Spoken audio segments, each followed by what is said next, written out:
programme vous est offert par Illico Cash.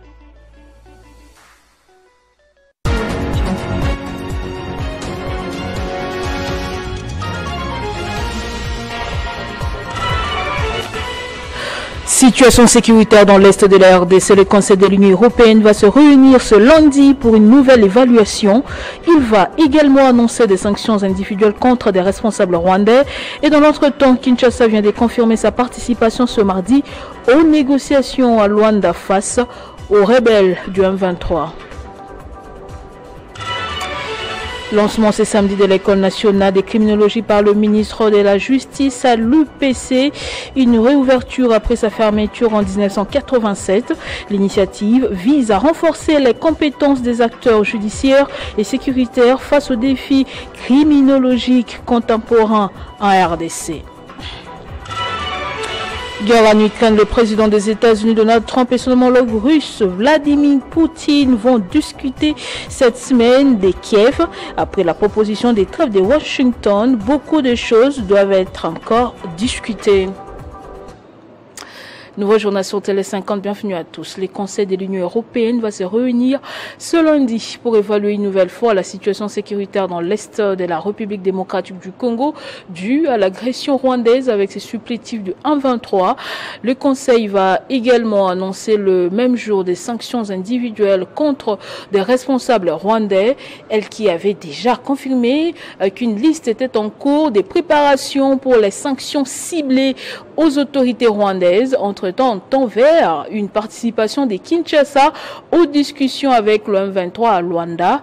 Des invitations ont déjà été lancées pour ces discussions. C'est pour parler entre les parties en conflit sont annoncés pour ce 18 mars à Luanda. Par ailleurs, la société civile, les élus, les notables de l'Est victimes directes des atrocités plaident pour leur participation active aux travaux qui mettront face à face Kinshasa et les rebelles du M23. Pour en parler, on est en ligne avec Jean-Paul Lumbu, notable du Nord Kivu. Bonsoir. Pourquoi estimez-vous nécessaire que la notabilité de votre province fasse partie de la délégation qui va se rendre à Luanda? Aujourd'hui, tous les yeux de la République démocratique du Congo sont tournés vers Luanda. L'essor, la sécurité, la paix pour la population du Nord Kivu et du Sud Kivu dépendra de ce que Luanda va devoir décider. Nous pensons qu'il est important pour une énième fois. Nous l'avons demandé en 2009, nous n'avons pas été écoutés. Nous demandons pour une énième fois que dans la délégation congolaise qui va faire partie, qui va aller à Luanda dans le cadre des négociations, que les députés nationaux, les députés provinciaux, les notables du Nord Kivu et du Sud Kivu fassent partie de la délégation. Ils peuvent mieux défendre la douleur de la population de l'Est, Goma, Butembo, Lubero, Beni, Bukavu, Kalehe et Uvira partout, que quiconque. Nous réclamons que leur délégation soit admise pour accompagner les chefs de la délégation qui devra accompagner la délégation de la RD Congo dans les négociations de Luanda.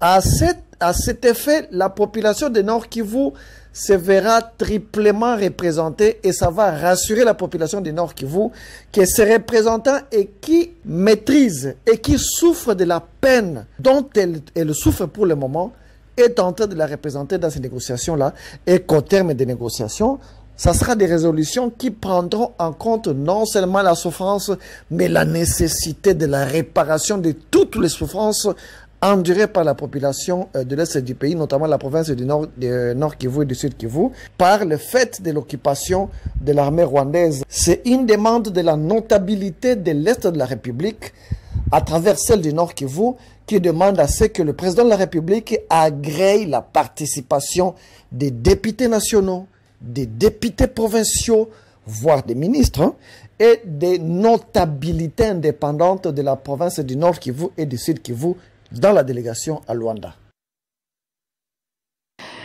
Et puis la ville de Kisangani a connu une journée mouvementée ce samedi avec l'arrivée du ministre des Finances, également notable de ce coin du pays, en mission patriotique dans ce chef-lieu de la province de la Chopo. Doudou Fwamba Likunde Libotaï a été porteur d'un message de paix et de sensibilisation de la population en ces temps de guerre. Peu après sa descente d'avion et un accueil digne par ses frères et sœurs, élus nationaux et provinciaux, dont en tête le président de l'Assemblée provinciale et le chef de l'exécutif provincial, le ministre Doudou Fwamba Likunde Libotaï a animé à la place de la Poste à Kisangani un meeting au cours duquel il a appelé la population à soutenir le chef de l'État, Félix-Antoine Tshisekedi Tshilombo, pendant ces temps de guerre et encourager les jeunes à rejoindre l'armée pour défendre l'intégrité territoriale du pays, mise à rude épreuve. Bandé de monde et aux accès saturés, l'Argentin national a pris l'engagement d'accompagner personnellement les volontaires souhaitant intégrer les FRDC à la 31e région militaire pour accomplir les formalités nécessaires à leur enrôlement. Et il faut toquer les mabiso nyonso, motomoko, simayatata mokondriamboka, Félix Antoine Tshisekedi Tshilombo, de défendre l'intégrité et la souveraineté ya mboka na biso.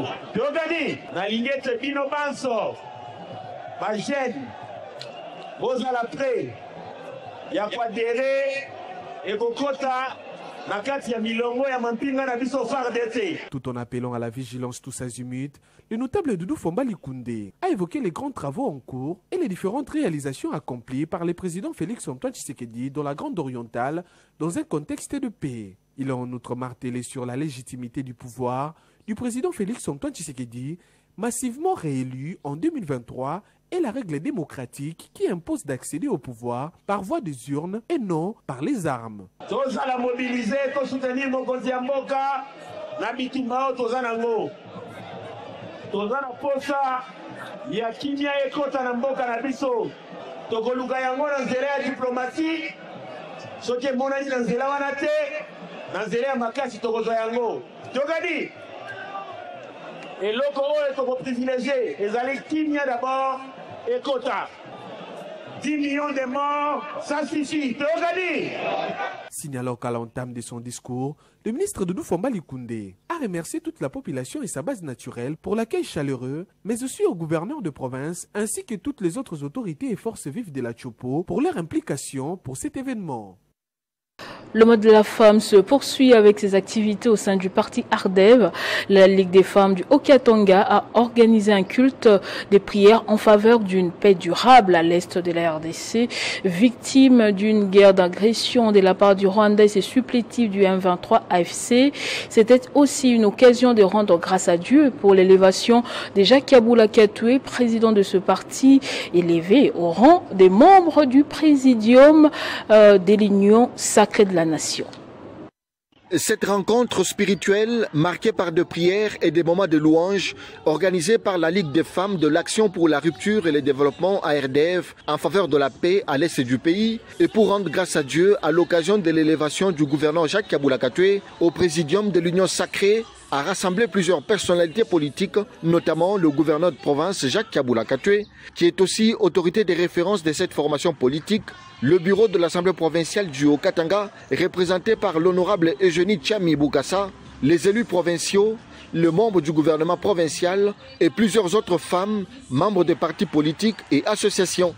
La présidente de la Ligue des femmes ARDF au Katanga, Daniela Mpande, a réitéré le soutien sans condition de la Ligue des femmes à son autorité de référence.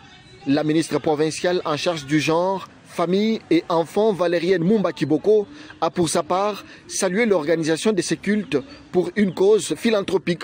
Le gouverneur Jacques Kabula Katoué a de son côté remercié le chef de l'État Félix Tshisekedi pour sa nomination dans le présidium de l'Union sacrée avant d'appeler toutes les femmes à la culture de la paix et à l'accompagnement des institutions du pays. Chères mamans, soyons derrière nos institutions, que ce soit l'armée ou encore le commandant suprême, pour que notre pays soit en paix, que les enfants étudient en toute quiétude et que nous puissions travailler et que notre société puisse évoluer. Autre fait, c'est que le président de la République m'a choisi, moi Jacques Kabula Katoué, comme membre du présidium de l'Union sacrée. Je lui suis très reconnaissant.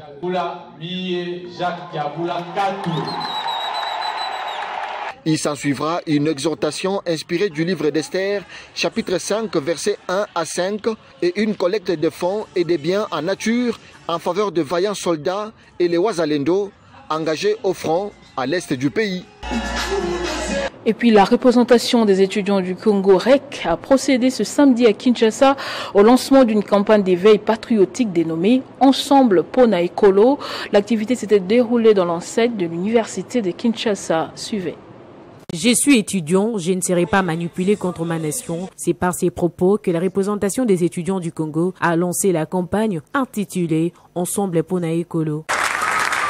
La campagne se veut un mouvement d'éveil patriotique, selon Jafet Kalula, coordonnateur des étudiants de l'université de Kinshasa. L'engagement, je dirais que l'histoire de notre nation s'est toujours écrite par l'engagement de sa jeunesse. Pour Ekolo, c'est un geste d'amour, c'est un geste de révolte. Révolte, pourquoi? Parce que c'est depuis 30 ans que même la jeunesse, en l'intégralité de la jeunesse étudiantine est perdue à l'est ou à la partie orientale de notre pays. L'initiative n'est pas seulement une simple campagne de sensibilisation, mais aussi un engagement pour la défense de la patrie, explique Lévi Mouneza, président national des étudiants du Congo. Notre mission en tant qu'étudiants n'est pas de servir d'instrument des intérêts cachés, mais d'être de force de proposition, des catalyseurs du progrès et des architectes du changement positif. Nous devons nous impliquer dans les débats nationaux, non pas en tant que suiveurs aveugles, mais en tant qu'intellectuels éclairés, capables d'analyser, de critiquer avec discernement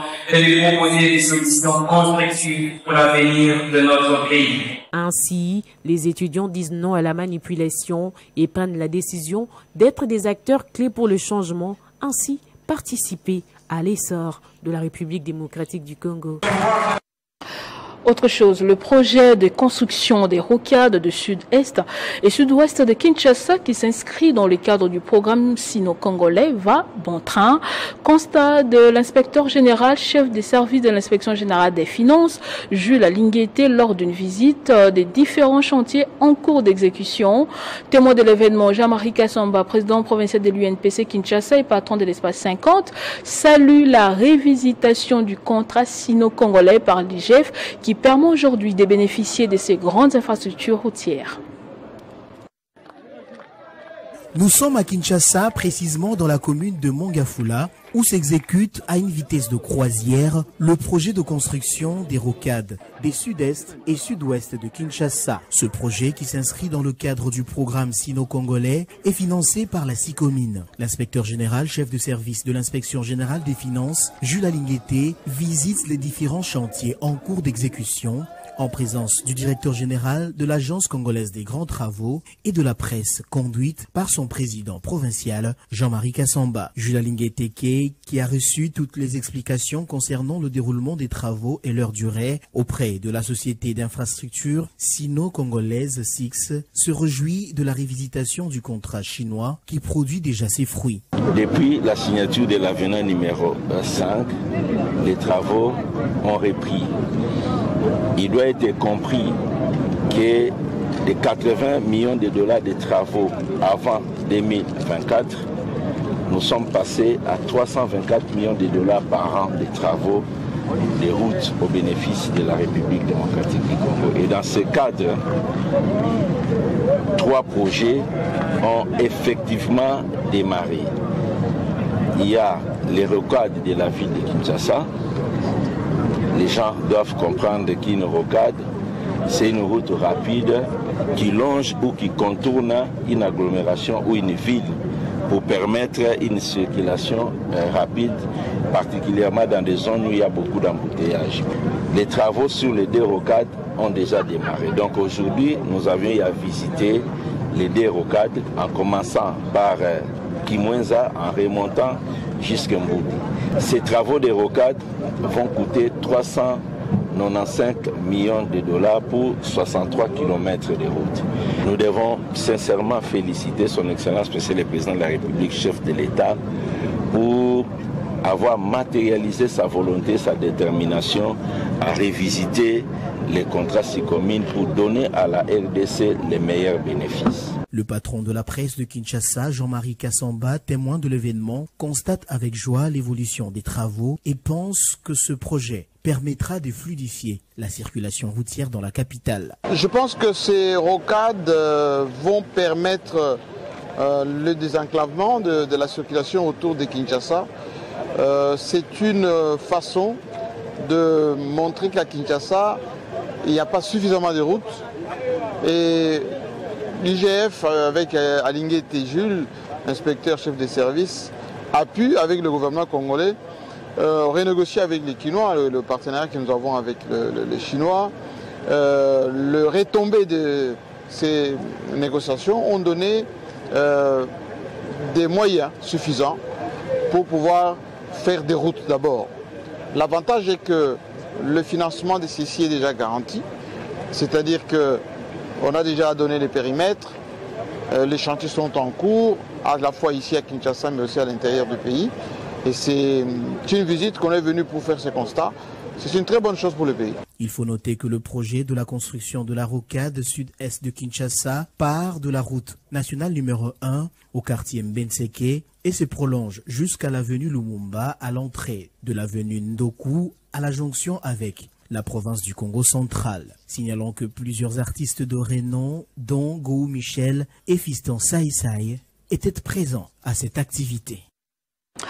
Je le disais au sommaire, le ministre de la Justice a lancé officiellement ce samedi à l'Université protestante du Congo l'École nationale des criminologies. C'est une réouverture qui intervient après sa fermeture en 1987. L'initiative vise à renforcer les compétences des acteurs judiciaires et sécuritaires face aux défis criminologiques contemporains en RDC.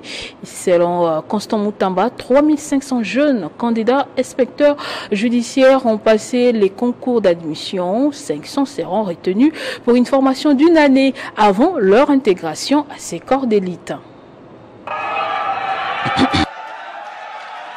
L'Université protestante au Congo a abrité ce samedi le premier concours d'admission à l'École nationale des criminologies en présence de l'inspecteur général de la police judiciaire, des parquets et du ministre d'État en charge de la justice, Constant Moutamba. Au total, 3480 candidats s'y sont présentés pour le premier jour de cette épreuve. En raison du nombre important des candidats, un autre lot des candidats passera son épreuve un autre jour. À ces candidats à l'École nationale des criminologies, le patron de la justice a décliné l'importance de cette école pour le bon fonctionnement de l'appareil judiciaire congolais. Passez votre concours dans un climat de sérénité. Ceci est fait sous le haut patronage de son Excellence Monsieur le Président de la République, chef de l'État, son Excellence Félix Tshisekedi Tshilombo. Sachez que désormais, cette école est de nouveau ouverte. On n'intégrera plus le corps des inspecteurs judiciaires comme avant. Tout le monde devra être formé. Aucune recommandation ne va être tolérée.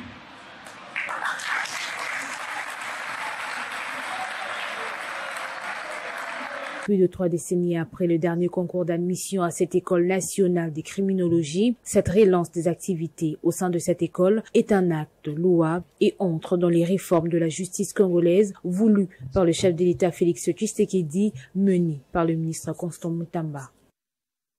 Le Conseil universel pour la paix des nations et continents vient d'élever la ministre des Affaires sociales, Action humanitaire et solidarité nationale, Nathalie Aziza Mounana, au rang du grand cordon des paix et servante de l'humanité.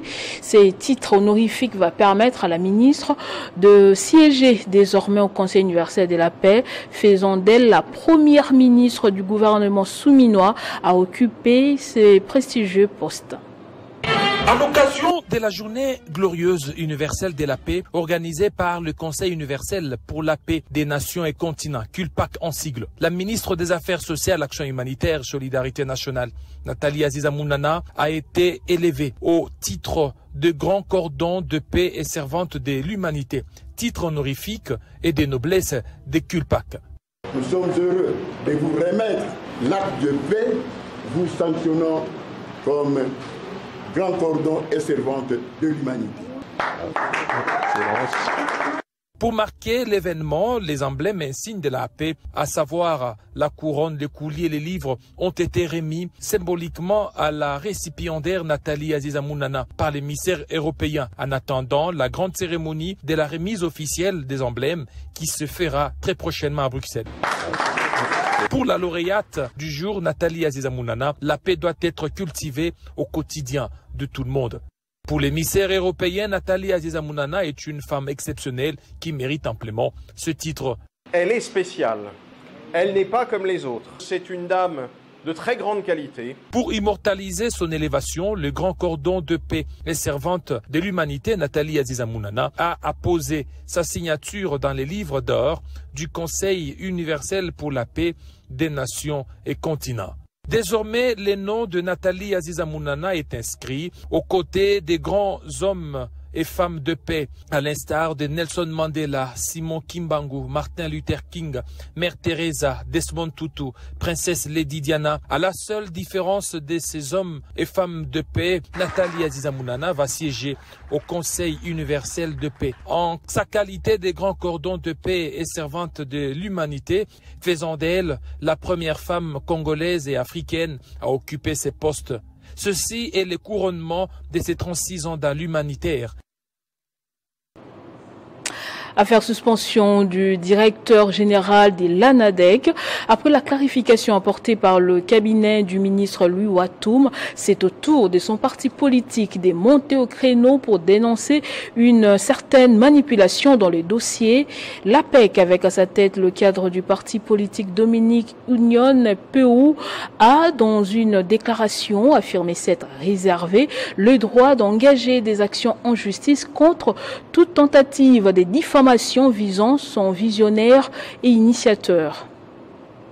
Cette campagne malveillante conteste la suspension du directeur général de l'Agence pour l'entrepreneuriat congolais, ANADEC en sigle, décidée par le ministre Louis Watoum Kabamba, dans l'honneur, l'efficacité professionnelle et la légitimité politique deviennent la proie de ces détracteurs et ennemis de la République. Par cette mise au point, nous dénonçons toute personne œuvrant dans cette entreprise malicieuse visant à la fois à saper l'honneur de son Excellence, Monsieur le ministre Louis Watoum Kabamba, et à le discréditer auprès du chef de l'État pour une rupture de confiance. Au lieu et place de s'agiter, nous recommandons à la partie contestataire de présenter ses moyens de défense à la commission d'enquête indépendante instituée en vue d'éclairer l'opinion publique et d'établir ou pas les responsabilités dans l'affaire concernée. Engagé dans la vision de son Excellence, Monsieur le Président de la République, Félix Antoine Tshisekedi Tshilombo, chef de l'État, et sous la conduite de son Excellence Madame la Première ministre Judith Suminwa Tuluka, chef du gouvernement, le ministre Louis Watoum Kabamba reste déterminé à garantir la bonne gestion des établissements publics sous sa tutelle et à œuvrer pour le développement de l'entrepreneuriat en République démocratique du Congo, conformément aux principes de rigueur,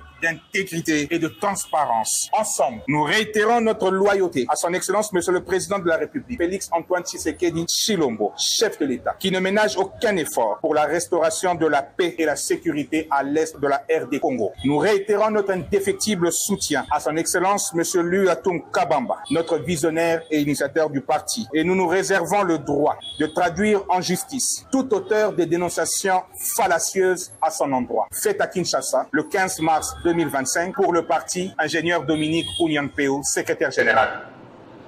La gouverneure de Lualaba était ce samedi sur les chantiers routiers de la ville de Kolwezi. Fifi Masuka Saini a commencé par l'avenue GPM et le boulevard Lumumba dans la commune des Manika. Ces orages sont progressivement recouverts de la couche de roulement à la grande satisfaction des usagers.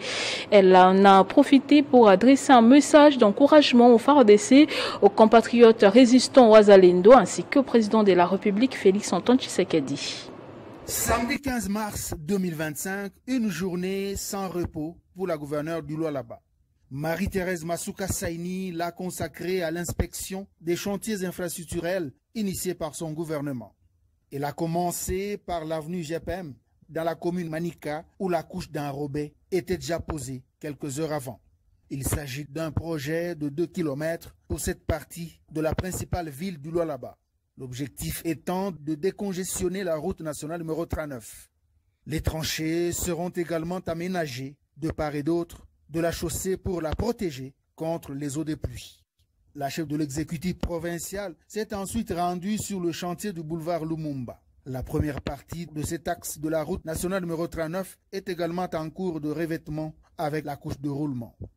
Cet ouvrage s'étendra sur plus d'1 kilomètre avec une longueur de 300 mètres, une largeur de 8 mètres et une épaisseur de 4,8 cm. Les pensées de la gouverneure Masuka sont tournées vers ses compatriotes affectés par la guerre d'agression rwandaise dans la partie orientale de la RDC. Elle leur a adressé quelques mots d'encouragement et de soutien aux forces armées de la RDC ainsi qu'aux forces d'autodéfense, les Wazalendo, tout en saluant le sacrifice du président de la République, Félix-Antoine Tshisekedi Tshilombo, qui, tel un véritable guerrier, déploie quotidiennement son énergie pour le rétablissement complet de la paix dans cette partie du pays. Ça va nous permettre de commencer la construction de notre échangeur que nous devons faire au niveau de Mwangeji. La gouverneure Masuka a félicité l'entreprise et les ouvriers à pied d'œuvre, les incitant à continuer à améliorer la qualité.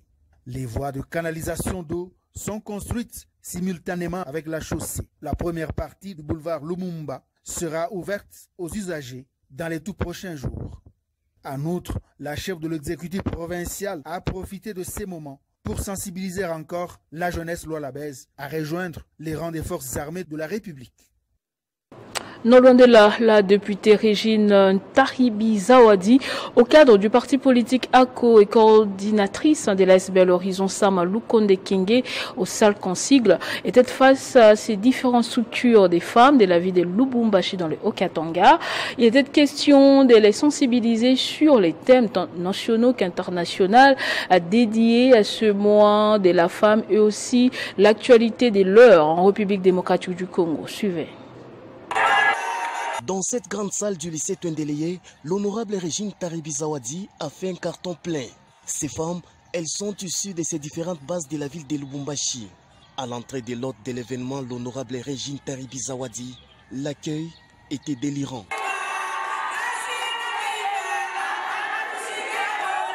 Ici, introduit par la modératrice, l'honorable Régine Taribi Zawadi n'est pas allée par 4 chemins. C'est au cadre du parti politique Avenir du Congo et coordonnatrice de l'ASBL Horizon Sama Lukonde Kenge a conscientisé ces femmes à faire preuve de la dimension qui en résulte des thèmes nationaux qu'internationaux dédiés à la célébration de ces mois de la femme.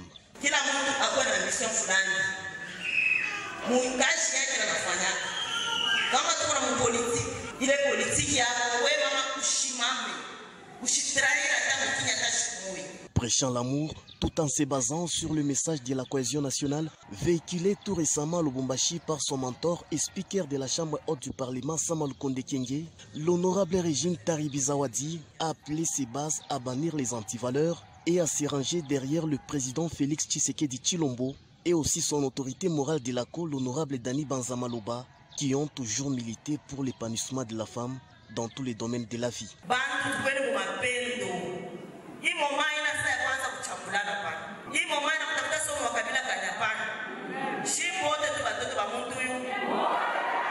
Comme étant dans ses habitudes, les rendez-vous de l'honorable Régine Taribi Zawadi avec ses bases ont toujours été accompagnés de surprises. À l'occasion, chaque femme a bénéficié d'un pagne, un geste qui a donné du sourire à l'assistance.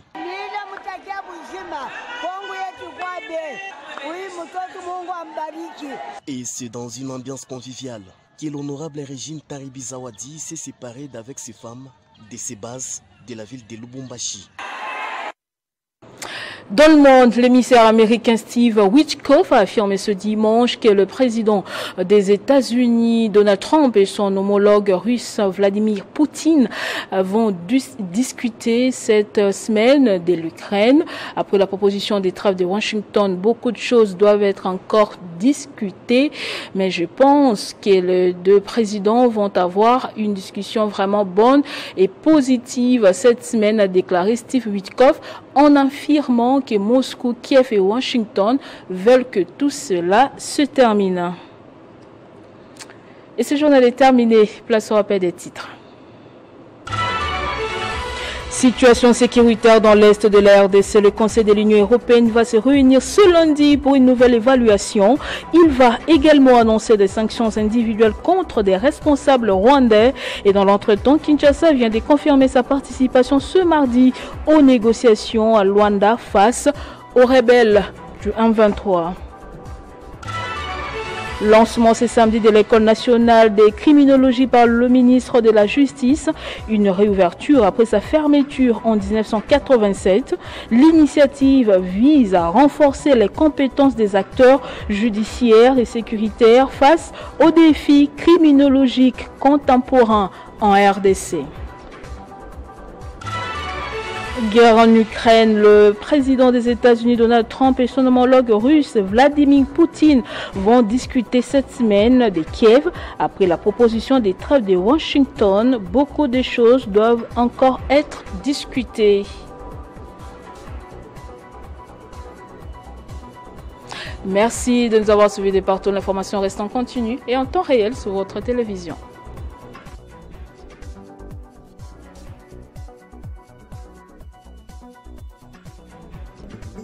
Retrouvez toute l'actualité en continu sur www.tele50.cd.